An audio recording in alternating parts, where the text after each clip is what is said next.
నిన్న మీడియా పరంగా మా గురించి చిలుకూరుపేట మాజీ ఎమ్మెల్యే గారు మాట్లాడటం జరిగింది. నేనైతే ఆ ప్రెస్ మీట్ని చూడలేకపోయాను. నేను ట్రావెల్ చేస్తూ ఉన్నాను. అయితే మా మీడియా సెల్ వాళ్ళు బ్రీఫ్ చేయడం జరిగింది. 3 ముక్కల్లో చెప్పండి అని అడిగాను. వాళ్ళు నిజంగానే 3 ముక్కల్లో చెప్పారు. మొదటిది ఏదో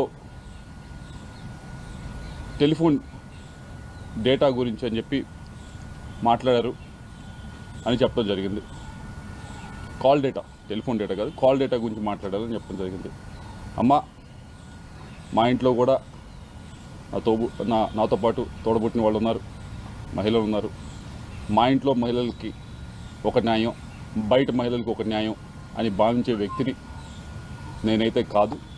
అది తమరు గుర్తు పెట్టుకోవాలని చెప్పి తెలియజేస్తూ ఉన్నాను.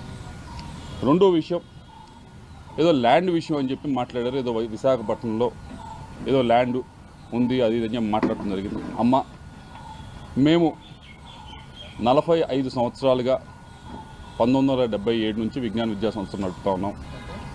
ఈ 45 సంవత్సరాల పైగా ఉన్న ప్రయాణంలో ఆంధ్ర రాష్ట్రంలో కాదు, దేశం మొత్తం ఎక్కడా కూడా, ఆంధ్ర రాష్ట్రంలో కాదు దేశం మొత్తంలో ఎక్కడా కూడా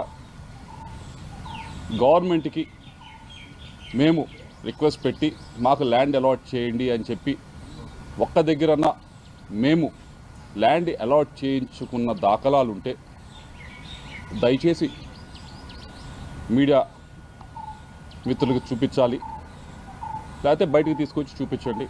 తప్పకుండా 45 సంవత్సరాలు ఎప్పుడూ కూడా మేము ఎక్కడ ఏ గవర్నమెంట్ దగ్గర నుంచి కూడా ల్యాండ్ మేము విద్యా సంస్థలు పెడతాము, మాకు ల్యాండ్ ఇవ్వండి అని చెప్పి మేము ఎప్పుడూ కూడా అడిగింది లేదు, తీసుకుంది లేదు. వచ్చి 9 నెలలు అవుతుంది. అమరావతిలో చాలామంది ఇంకా మాకంటే కూడా అక్రెడిటేషన్ తక్కువ ఉన్న వాళ్ళు కూడా స్కూల్స్ కానీ యూనివర్సిటీస్ కానీ పెట్టుకుంటామని చెప్పి ల్యాండ్ కోసం అప్లై చేస్తున్నారు. నేను ఇప్పటిదాకా, మీరు చూసుకోండి, ఎక్కడికన్నా ఏ ఆఫీస్ దగ్గరికి వెళ్ళినా చూసుకోండి, ఇప్పటిదాకా నేను ఒక అప్లికేషన్ అమరావతిలో నాకు ల్యాండ్ ఉందని చెప్పి పెట్టింది కూడా లేదు. విశాఖపట్నం ల్యాండ్కి సంబంధించి అది 2009లో మేము అప్పుడు కాంగ్రెస్ గవర్నమెంట్ ఉన్నప్పుడు, మీకు ఎవరో తప్పు ఇన్ఫర్మేషన్ ఇస్తున్నారు, 2019 అని కాదు, 2009లో కాంగ్రెస్ గవర్నమెంట్ ఉన్నప్పుడు ఆక్షన్ వేస్తే అలాట్మెంట్ కాదు, అలాట్మెంట్కి ఆక్షన్కి కొంచెం తేడా తెలుసుకోండి. ఆక్షన్ వేస్తే ఫెయిర్ ఆక్షన్లో మిగతా వాళ్ళతో పాటు మేము ఆక్షన్లో పాల్గొని హయ్యెస్ట్ రేట్, అప్పటికి ఇప్పటికీ ఎడ్యుకేషన్ ఇన్స్టిట్యూషన్ హయ్యెస్ట్ రేట్ పెట్టి తీసుకున్నది మేము. కాబట్టి ఒకసారి ఎవరో మీకు బ్రీఫ్ చేస్తూ ఉన్నారు, వారిని డేటానా సరిగ్గా ఇవ్వమని చెప్పి కోరుతా ఉన్నాం. ఇవన్నీ కూడా, ఈ 2 విషయాలు కూడా ఎందుకు మాట్లాడారో, ఎవరు మాట్లాడిచ్చారో నాకు తెలుసు. వారి గురించి కూడా చివరిలో నేను మాట్లాడతాను. అయితే ఈ 2 విషయాలు కూడా, ఒకటి క్యారెక్టర్ అసోసియేషన్ చేసేది ప్రయత్నం మీది, ఏదో డేటా గురించి, ఫోన్ డేటా గురించి ఏదో మాట్లాడి, రెండవది ఈ ల్యాండ్ ఇష్యూ వేసి మన టాపిక్ ఎలాగోలా డైవర్ట్ చేద్దామనే ప్రయత్నం మీరు చేస్తూ ఉన్నారు. కానీ అసలు విషయం గురించి మాట్లాడుకుందాం. మూడో విషయం, 3 ముక్కలు అన్నా కదా, మూడో ముక్క ఇది. మూడో విషయం ఏదైతే ఈ క్రషర్స్ విషయం, ఏ క్రషర్స్ దగ్గర డబ్బులు తీసుకున్నారు అనే దాని మీద మీరు చెప్పారట, నేనేదో కేసు పెట్టించాను, రెడ్ బుక్లో ఉంది, దాన్ని తీసుకొని ఈ కేసులు చేస్తూ ఉన్నారు, ఈ 9 నెలల నుంచే పెట్టారు.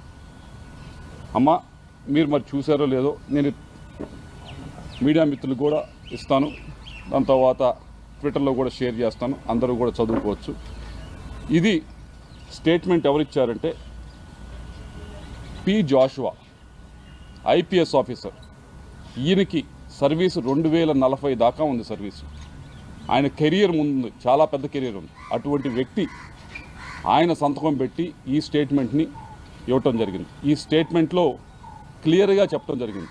ఏమి అంటే, ఈ లక్ష్మీ బాలాజీ స్టోన్ క్రషర్స్, దీనికి ఈ యాజమానికి నాకు ఎటువంటి బంధుత్వం లేదు.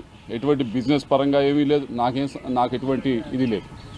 ఈ బాలాజీ స్టోన్ క్రషర్స్ అనే ఆయన మీదకి ఏం చేశారనేది క్లియర్గా చెప్పుంది. 2021లో ఆగస్టు 24వ తారీఖున 2021లో మీ వైపు నుంచి మీరు ఒక కంప్లైంట్ని వీళ్ళ పైన మీరు మూవ్ చేయడం జరిగింది. ఏమని మూవ్ చేశారు? మీ స్వహస్తాలతో మీరే మూవ్ చేశారు, నేను మూవ్ చేసింది కాదు. ఇదేదో 2024 అధికారంలోకి వచ్చిన తర్వాత చేసింది కాదు. ఇది మీరు కంప్లైంట్ పెట్టడం జరిగింది. ఈ లక్ష్మీ బాలాజీ స్టోన్ క్రషర్స్లో చాలా అక్రమం జరుగుతూ ఉంది, దీని మీద ఫైన్ వేయండి అని చెప్పి మీరు కంప్లైంట్ పెట్టారు. కంప్లైంట్ పెట్టిన దాని మీద జాషువా గారు దీని మీద ఇది చిన్న విషయం కదా అని చెప్పి యాక్ట్ చేయలేదు. యాక్ట్ చేయకపోతే మీరేం చేశారు?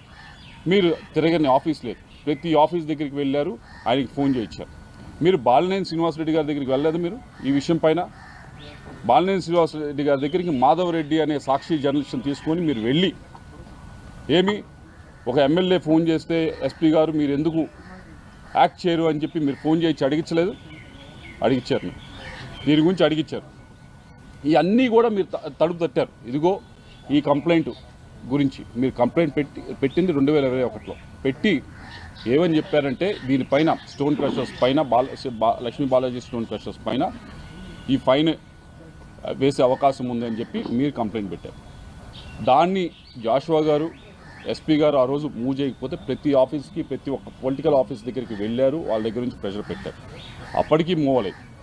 అప్పటికీ మూవ్ అవ్వకపోతే మీరు ఇంకా గట్టిగా ప్రెషర్ పెట్టేటప్పటికి జాషువా గారు ఏం చేశారంటే అప్పుడున్న ఎస్పీ గారు ఏం చేశారంటే దీన్ని మా దగ్గర ఆ రోజు ఏదైతే ఆయన హెడ్ చేస్తూ ఉన్నారో దాంట్లో ఉన్న ఆఫీస్లో మా దగ్గర సరిపడా దీన్ని అసెస్ చేయడానికి మనుషులు లేరు, విజిలెన్స్ దగ్గర సరిపడా మనుషులు లేరు అని చెప్పి ఏడీ మైన్స్కి ఇదిగోండి ఇది వెరిఫై చేయండి, ఎమ్మెల్యే గారు ఆ రోజున్న ఎమ్మెల్యే గారు కంప్లైంట్ ఇచ్చారు, వెరిఫై చేయండి అని చెప్పి ఇవ్వటం జరిగింది. ఇవన్నీ కూడా 2020-21లో ఇచ్చిన తర్వాత ఆ ఏడీ మైన్స్ వారు దీనిపైన ఈ స్టోన్ క్రషర్స్ పైన విపరీతమైన ఫైన్ మీ ప్రెషర్తోనే అది కూడా రాశారు.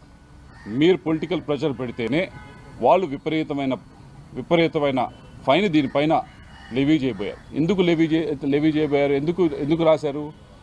మీరు ఈ స్టోన్ క్రషర్ పైన విపరీతమైన ఫైన్ రాయించిన తర్వాత వారిని ఇదిగో మేము ఇంత ఫైన్ అయిపోతా ఉన్నాం అని చెప్పి వారిని మీరు బలవంతంగా తీసుకుని వచ్చి ఇదిగో ఫైన్ అన్నా కట్టు, లేకపోతే నాకన్నా కప్పం కట్టు అని చెప్పి మీరు డబ్బులు తీసుకున్నారా లేదా? ఇవన్నీ నేను చెప్తున్నవి కాదు. ఇది 2040 దాకా సర్వీసు ఉన్న ఒక ఐపీఎస్ ఆఫీసరు చెప్తా ఉన్నది. జాషువా గారు అప్పుడు ఎవరైతే విజిలెన్స్కి ఉన్నారో ఎస్పీగా ఆయన చెప్తా ఉంది, ఆయన స్వహస్తాలతో ఇచ్చిన స్టేట్మెంట్, ఆయన సంతకం పెట్టిన స్టేట్మెంట్.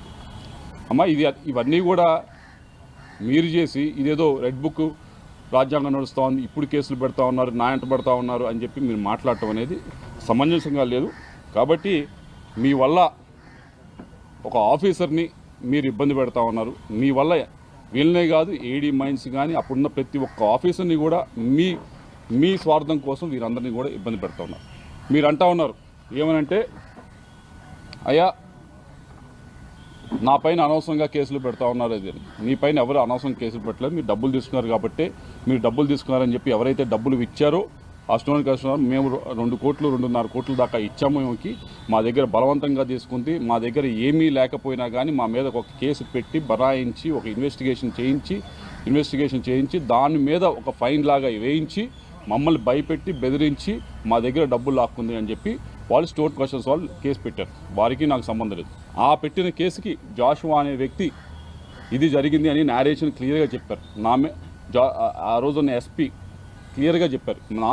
నా మీద కూడా చాలా ప్రెషర్ పెట్టారు, పొలిటికల్ ప్రెషర్ పెట్టి నన్ను యాక్ట్ చేయమంటే నేను వెళ్ళి యాక్ట్ చేయాల్సి వచ్చింది అని చెప్పి ఆయన కూడా క్లియర్ స్టేట్మెంట్. ఇన్ని స్టేట్మెంట్లు ఉన్న తర్వాత నేను చేయించానని చెప్పడం చాలా విడ్డూరంగా ఉంది.